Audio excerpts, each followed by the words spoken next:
لله رب العالمين الصلاة والسلام على سيد المرسلين وعلى آله وأصحابه أجمعين أما بعد أعوذ بالله من الشيطان الرجيم بسم الله الرحمن الرحيم إن تنصروا الله ينصركم ويثبت أقدامكم صدق الله مولانا العلي العظيم شباب الشريف يا اللهم صل على سيدنا وحبيبنا مولانا محمد صلى الله عليه وعلى آله وأصحابه وبارك وسلم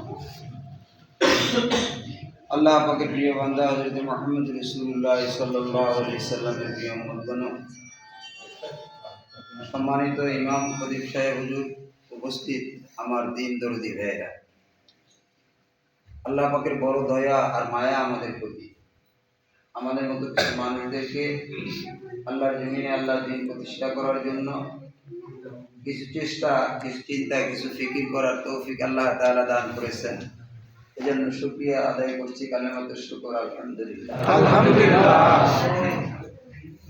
দিনী ভাইয়েরা আমার, কবুলিয়াত শর্ত, যোগ্যতার শর্ত নয়। এমন এমন মাখলুক দ্বারা আল্লাহ তাআলা দ্বীনের কাজ নিয়েছেন, আপনারা জানেন সবাই। আল্লাহ তাআলা দ্বীনের কাজ নিয়েছেন মুসা আলাইহিস সালাতু ওয়াস সালামকে। এই পানি থেকে আল্লাহ তাআলা দ্বীনের কাজ নিয়েছেন। পানিকে শক্ত করে দিয়ে আল্লাহ তাআলা মুসা আলাইহিস সালাতু ওয়াস সালামকে নীল নদ পার করে দিয়েছেন। কে দিয়েছেন ভাই? সবাই বলি, কে দিয়েছেন? আল্লাহ দিয়েছেন। আপনারা আমার প্রিয় নবী হযরত মুহাম্মদ রাসূলুল্লাহ সাল্লাল্লাহু আলাইহি ওয়াসাল্লামকে কাফেররা ঘিরে রেখেছে, তেনাকে হত্যা করবে, নাউজুবিল্লাহ।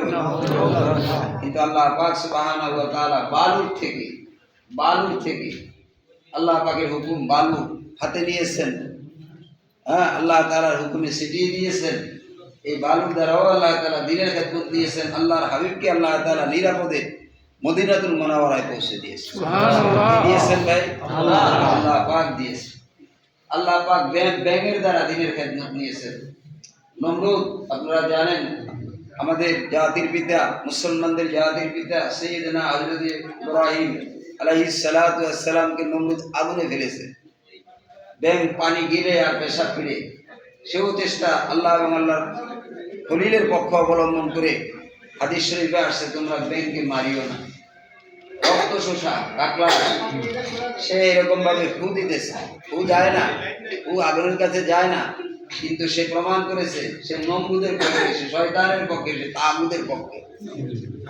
আল্লাহ পাকের খাস রহমত, আল্লাহ পাক আমাদেরকে এমন একজন আমির মিলাইছেন যিনি ইসলাম, দেশ, মানবতার জন্য কোন অবস্থাতেই, হুজুর পরিষ্কারভাবে গত 13 তারিখে আল্লাহ তাআলার নামে কসম করে বলছেন, আল্লাহর কসম করে বলছি, আল্লাহর কসম করে বলছি, আল্লাহর কসম করে বলছি, আমি যখন সেই সিদ্ধান্ত নিয়েছি ইসলাম, দেশ, মানবতার জন্য নিয়েছি, এর বাইরে কোনো কিছু নাই।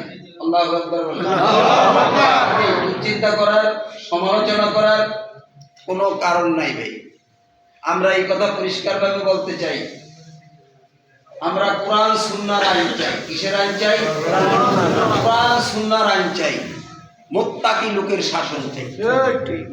এখানে একটা পয়েন্ট কথা মনে রাখবেন, আমি সমালোচনার জন্য এখানে আসি নাই, সমালোচনা করব না। আর এই জামানায় আজে বাজে কথা বলে কেউ ফের পাবে না। আপনারা সোশ্যাল মিডিয়ায় নানান কথাবার্তা শুনতেছেন।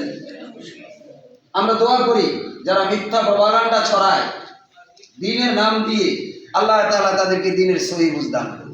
আমিন। আল্লাহুম্মা আরিনাল হাক্কা হাক্কা ওয়ারযুকনা ইত্তিবাআ ওয়ারিনাল বাতিলা বাতিলা ওয়ারযুকনা ইজতিনাবা। আল্লাহ তাআলা হককে হক বলে প্রকাশ করে দেবেন, বাতিলকে বাতিল বলে প্রকাশ করে দেবেন। আল্লাহ তাআলা হক যতই দুর্বল দেখা যাক না কেন, আল্লাহ তাআলা হককেই বিজয়ী করবেন। সুবহানাল্লাহ। সত্যকেই আল্লাহ তাআলা বিজয়ী করবেন। আপনার বুঝে আসুক আর নাই আসুক, এই জন্য আমাদের ভিতরে একটা আকাঙ্ক্ষা জন্মেছিল যে ইসলামী শক্তিগুলো একসাথে আসবে। সাধারণ মানুষের আকাঙ্ক্ষা যে আমরা একবার ইসলামকে ক্ষমতায় দেখি।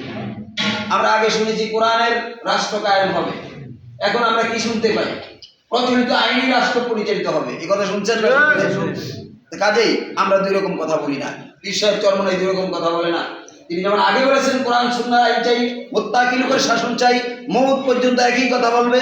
এদেশে হুকুমত কায়েম করার দায়িত্ব আমাদের না, হুকুমতের জন্য চেষ্টা করা দায়িত্ব আমাদের। কথা ঠিক আছে? ভুল বললাম ভাই? হকের উপরে থেকে, সত্যের উপরে থেকে